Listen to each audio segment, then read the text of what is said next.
Is the Giants defense leaving some plays on the field? We're going to watch the tape and figure out what's going on with that side of the football that Joe Shane paid a lot of money in free agency to fix. And of course, we got our former Super Bowl champ and former Giants linebacker Jonathan Casillas on, so we can talk football. You can break this thing down for us, man. JC, appreciate you hopping on with this. Anytime you're in a shootout, over 478 yards total offense for the Cowboys, 40 points. But anytime, that's kind of expected in a shootout. So far, you watching the game or games, what's the biggest issue you've seen so far with the Giants defense? And what's that conversation like between players, the position coaches, and the coordinator to get things fixed? Well, I think one thing, they're not establishing presence, and when you say physical presence, and what does that look like? It's really when you come down to the numbers, right? Right? The number one responsibility for all defenses going into every week is stop the run, right? The Giants gave up 135 yards on the ground to the Cowboys this past week, and then over 200 yards last week against the Commanders. That's not being a physically dominant defense. They're hitting the quarterback, they're getting to the quarterback, they're frustrating the quarterback. They're doing things in that regard, but when it comes down and making stops at crucial situations, they did a couple times, but they didn't do it when they really needed to do it. They've been making stops. They've been getting helped by sloppy play from both the Commanders and the Cowboys, but the amount of penalties that the Giants had, the amount of penalties and mistakes that they had the first 2 weeks, I mean, it's really hard. And as a defense, the conversation should be between, let's say, Bobby Okereke, Brian Burns, Dexter Lawrence, the three leaders of the defense. Is like, hey guys, we got to step up. Our offense scored 37 points. This last game, the Cowboys game, that's on us. We had several opportunities throughout the end of the game in the fourth quarter and in overtime to get off the field, to stop them, to keep them away from their big leg kicker, to keep them out of the distance, and they just couldn't do it. But we got to figure out a way to do it because they're going to be in situations like that again. You talk about crucial stops. The most crucial play in terms of defensively, they weren't able to get a stop on was that Dak Prescott to Jake Ferguson completion. 2nd and 10, 14 seconds left on the Dallas 33. Dallas had all three timeouts. It was Dak to Ferguson for 18 yards, and that pretty much put them in field goal range with a kicker that can kick it from Jersey City all the way to Dallas if he wanted to. So we're gonna bring this play up, JC, and you being a leader on that Giants defense, a Super Bowl champ, break this down for us because it's making its rounds on social media. Where could the Giants defense have been better on this play?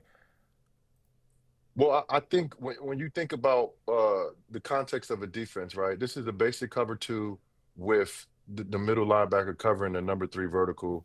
I don't know why he's covering the number three vertical. I thought he should push past to get to number two and that backside will linebacker, weak side linebacker or nickel.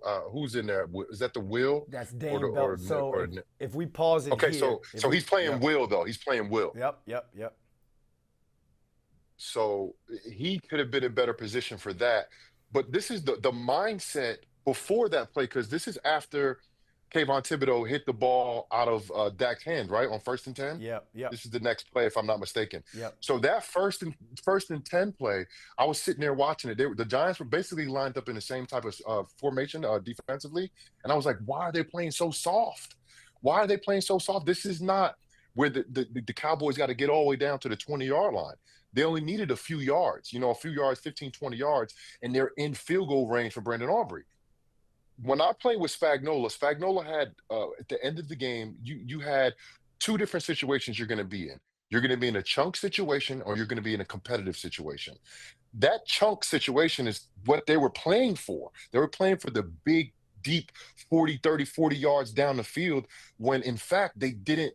That wasn't even the Cowboys' intent at all to get all the way down there. They only needed 15, 20 yards. So that's a challenge situation where you're basically playing regular straight up defense, whether it's cover two, cover four, when you want to roll up the CD, whatever you want to do. But this is not a prevent situation type defense. The Cowboys didn't have to go down all the way down to the end zone to score a touchdown. They only need 15 and 20 yards. So their defense strategically was too soft going into both of those plays. Real quick, because we got to wrap. JC, are you in panic mode if you were this defense?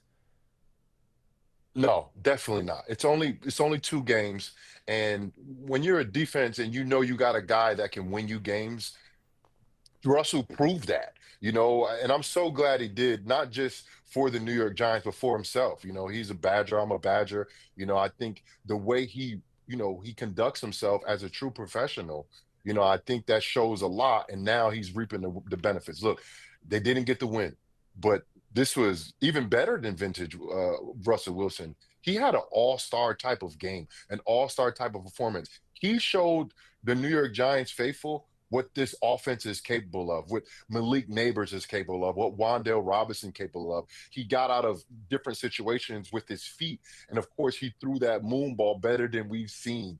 So I think, as a defensive guy, say, hey, we got an offense that can score points. It wasn't the same a week ago against the Commanders at only 6 points. But our offense can put up points. It's up to us. And as a defender, bro, like I always wanted to be on us. Forget Yep. the offense, forget Eli Manning, forget what they're doing over there. It's on us, and that's the way we like it. The Giants defense has to embrace it because they got the guys to do it, but they just got to be a little bit more, I would say, physical and be better in situational defenses like that prevent defense that was playing at the end of the game. All right, they get a chance to right that wrong Sunday night, primetime football against Patrick Mahomes and the Chiefs. So hopefully they're up for that task. JC, appreciate you breaking that down for us, man. Thanks for having me, bro.